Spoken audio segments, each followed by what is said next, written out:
नमस्कार, मैं ममता सिंह। हम लोग प्रसाद जी की कामायनी के बारे में चर्चा कर रहे थे, चिंता सर की व्याख्या। तो हम लोग सीधे अपनी विषय वस्तु पे आते हैं।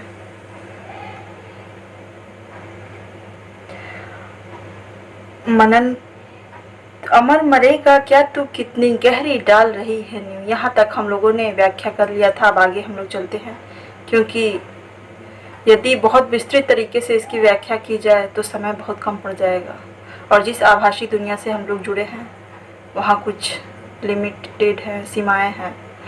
तो देखिए, आह घिरेगी हृदय लहलहाए खेतों पर कनका घनसी, छिपी रहेगी अंतर मन में सबके तू निगूढ़ धनसी। इसका प्रसंग यही है, चिंता के बारे में वही मनु बता रहे हैं कि कैसी कैसी स्थितियां होती हैं जब चिंता आती है। तो उसी क्रम में वह बता रहे हैं, आह घिरेगी हृदय लहलहाए खेतों पर कनका घनसी।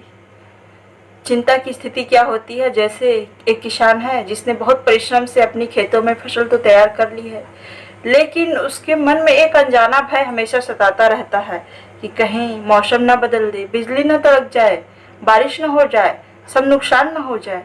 तो इसी रूप में चिंता भी हमारे शरीर में निरंतर ऐसी ही रहती है। हमें हमेशा हमारे अंतर्मन में एक डर सा, भय सा बना के रखती है, हमेशा हमें डराती रहती है। जिस प्रकार किसान डरा रहता है कि कहीं बिजली न चमक जाए, उसकी फसल बर्बाद न हो जाए, उसी प्रकार चिंता भी हमें प्रतिपल व्यथित करती रहती है। छिपी रहेगी अंतर मन में सबके तू निगूढ़ धन सी। निगूढ़ धन, कवि ने बड़ा अच्छा प्रसंग है। निगूढ़ धन वह धन जो जमीन के अंदर गाड़ दिया जाता है, लेकिन उसके बारे में ना आदमी किसी को बता सकता है और ना निकाल ही सकता है।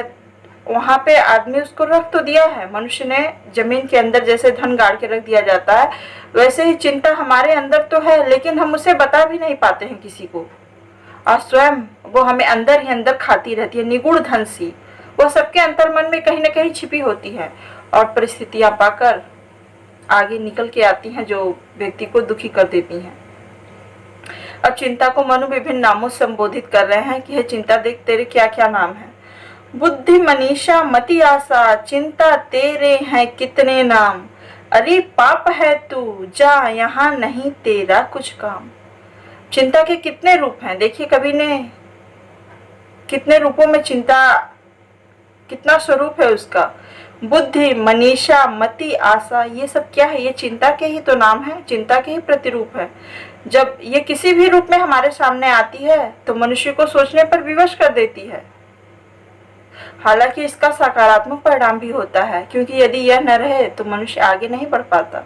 चिंता जब चिंतन का रूप ले लेती है तो निश्चय ही वह मानव की प्रगति के लिए आवश्यक होती है और प्रगति पे मानव को अग्रसर करती है।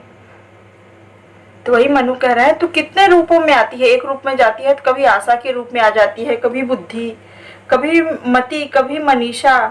तेरे कितने नाम हैं और तू अनेक नामों से मनुष्य को घेरे रहती है, कभी इस रूप में कभी उस रूप में, हमेशा मनुष्य के अंदर विद्यमान रहती है। विस्मृतियां अवसाद, अरे पाप है तू जा यहाँ नहीं तेरा कुछ काम। मनु कहते हैं, हे चिंता तू जा, तेरा यहाँ कुछ काम नहीं है। मनुष्य ऐसे ही सही है, तू क्यों चली आती है बार बार।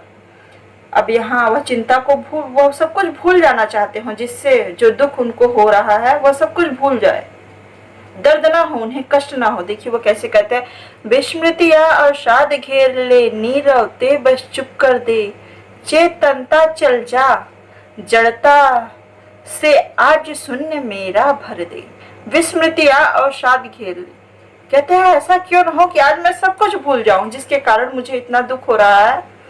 तो वह अवसाद नीरवता को बुला रहा है, शांति को बुला रहे हैं।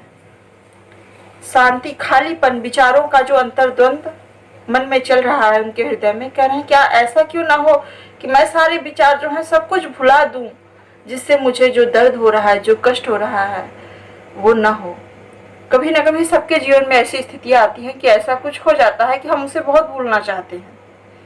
हम ऐसा सोचते हैं कि वो चीज हमें भूल जाए तो उतना दर्द हमें न हो पाए। वही मनु कह रहे हैं, विस्मृति आ अवसाद घेर ले, ऐसा क्यों न हो कि मेरा हृदय शून्य हो जाए, जहाँ कोई सोचने विचारने की क्षमता ही न रह जाए। यदि ऐसा होगा तो निश्चित रूप से कोई दुख भी नहीं होगा। यदि हम सोचेंगे नहीं तो हमें दुख नहीं होगा। विचारों की जो लड़ियां हमारे हृदय में चलती रहती हैं वो रुक जाए, शून्य हो जाए, चेतनता चली जा, जो चेतना है वह चली जाए और हम जड़ रूप में हो जाए, स्थिर हो जाए, भूल जाए सब कुछ।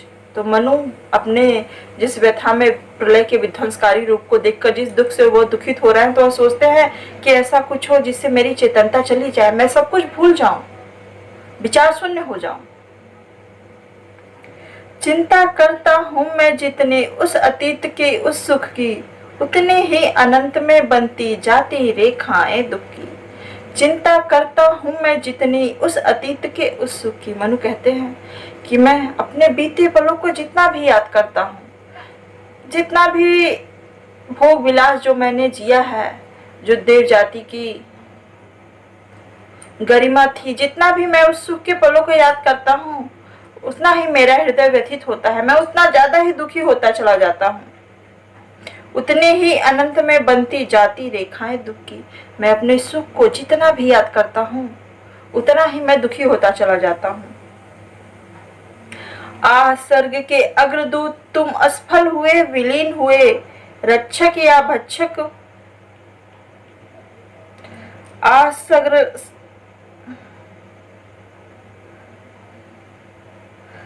स्वर्ग के अग्रदूत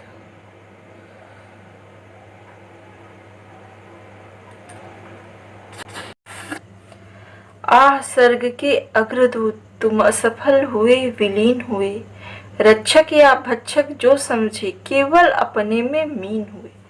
मनु कहते हैं स्वर्ग के अग्रदूत,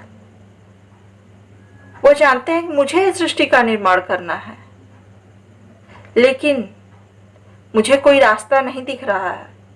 वह देव जाति को संबोधित करते हुए कह रहे हैं, तुम अपने में लीन हुए, रक्षक या भक्षक जो समझे केवल अपने ही मीन हुए।